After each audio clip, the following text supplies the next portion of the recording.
এখন আমার মনে হচ্ছে আমি যদি সকাল সকাল ছোট সাহেবের সাথে বেরিয়ে যেতাম তাহলে এই সবটা হতো না। আমি কিছু একটা করতে পারতাম।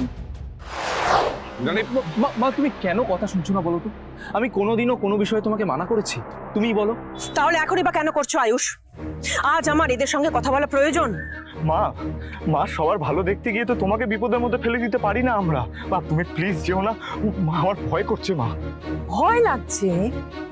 ঈশান আমার ছেলে হয়ে তুমি ভয় পাচ্ছ? আয়ুষ কি হয়েছে তোমাদের? এটা তো তোমাদের কাছে কাম্য নয়। একটা কথা শুনে রেখে দাও, যারা সত্যের পথে থাকে তারা কখনো পরিস্থিতির মোকাবিলা করতে ভয় পায় না। ভয় পায় তারা যারা কারচুপি করে।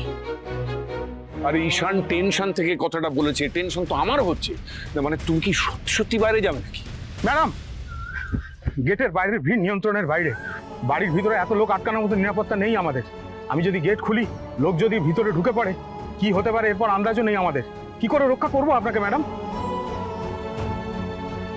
আমাকে রক্ষা করার কোনো প্রয়োজন নেই তরিত। যারা বাইরে অপেক্ষা করছে তারা সবাই আমার পরিবারের অংশ। কিচ্ছু হবে না আমার। গেট খুলে দাও। Okay madam.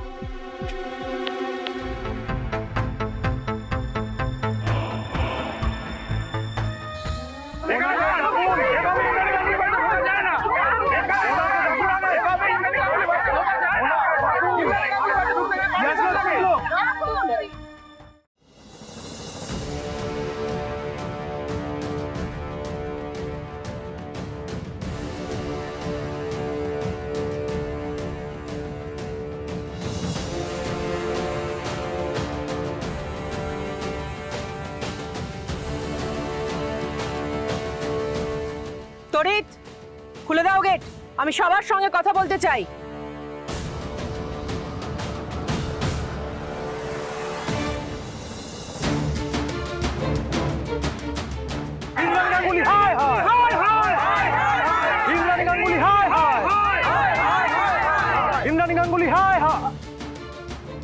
আমি ইন্দ্রাণী গাঙ্গুলি বলছি।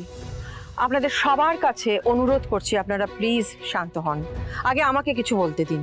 হ্যাঁ, আমি জানি আপনাদের সঙ্গে যেটাই ঘটেছে সেটা কাঙ্ক্ষিত নয়, কিন্তু বিশ্বাস করুন এই সম্বন্ধে আমরা কেউ কিচ্ছু জানতাম না। তবে যত তাড়াতাড়ি সম্ভব আমরা এই ঘটনার যথাযথ ইনকোয়ারি করব, সেটা আপনাদেরকে কথা দিচ্ছি আমি। তাতে আমাদের কি লাভ? আমাদের যা ক্ষতি হবার তো হয়ে গেছে। আমার স্কিন পুরো জ্বলে গেছে, এখন সারা জীবন এই দাগ বয়ে বেড়াতে হবে আমাকে।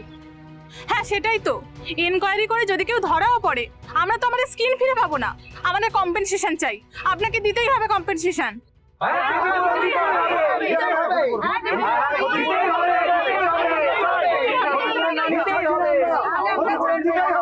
আমাদের ক্ষতিপূরণ দিতেই হবে।